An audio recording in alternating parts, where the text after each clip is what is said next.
Le rôle de la femme, le mariage coutumier et le veuvage dans le royaume Téké, trois questions majeures essentiellement au centre d'une semaine culturelle qui s'ouvre ce vendredi 26 août dans la communauté urbaine d'Igné. Initié par l'administrateur maire de la dite communauté Assitou Kamara Somi, le lancement de ces activités tenu en présence d'une forte délégation royale a connu deux temps forts.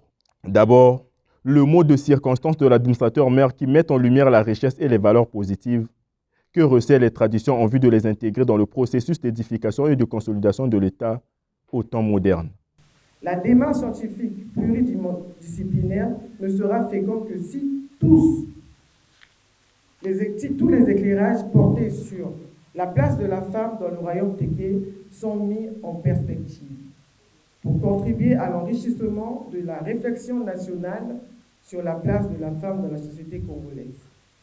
En réponse à l'appel du présent et en anticipation pour l'avenir.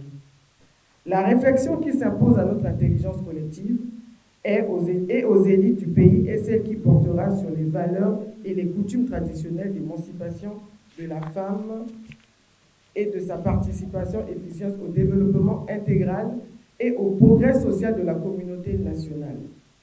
Autre temps fort, la tenue du symposium axé sur le rôle de la femme dans le royaume Téké, animé par Rémi Mongo, qui fait un pont entre les valeurs coutumières et modernes liées à l'émancipation de la femme et au progrès social de la communauté nationale. La tradition est à la fois positiviste et cumulative. Donc on prend ce qui est positif, on enlève ce qui est rétrograde. C'est pour ça que j'avais donné l'exemple, par exemple, de ce qui se passe dans les veillées. Aujourd'hui, dans les veillées, les femmes sont plus mises à même le sol, dans la boue, mais il y en a qui sont même sur des matelas médicalisés, avec couverture, drap, moustiquaire, ventilo. Hein, c'est qu'on a fait un pas.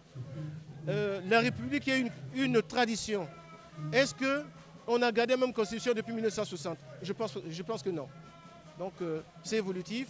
Il faut faire avec le changement, il faut faire avec le positif et écarter ce qui est rétrograde. Pour la maire d'Igné, cette semaine culturelle devrait apporter une attention lumineuse aux élites afin de penser sur les réformes possibles, nourries à la fois des us et coutumes téké et de la société moderne. Un clin d'œil fait à la loi Mouébara. Pour savoir où nous allons, les yeux ouverts, il faut savoir d'où nous venons.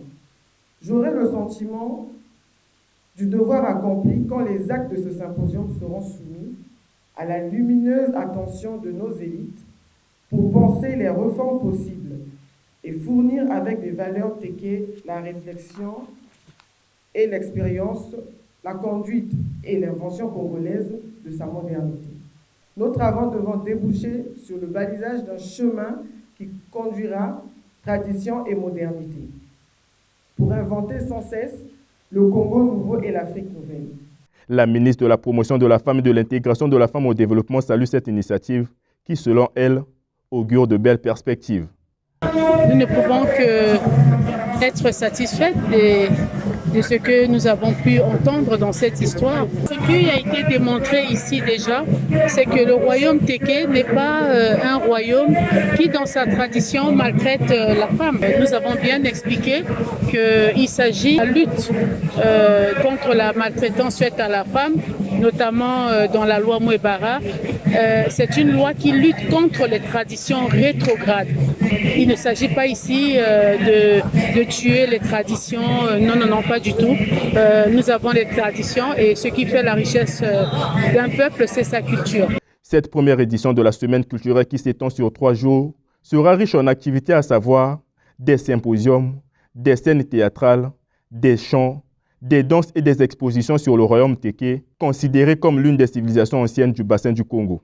En ce premier jour, le royaume Luangwa a bel et bien été représenté par ses conseillers spéciaux.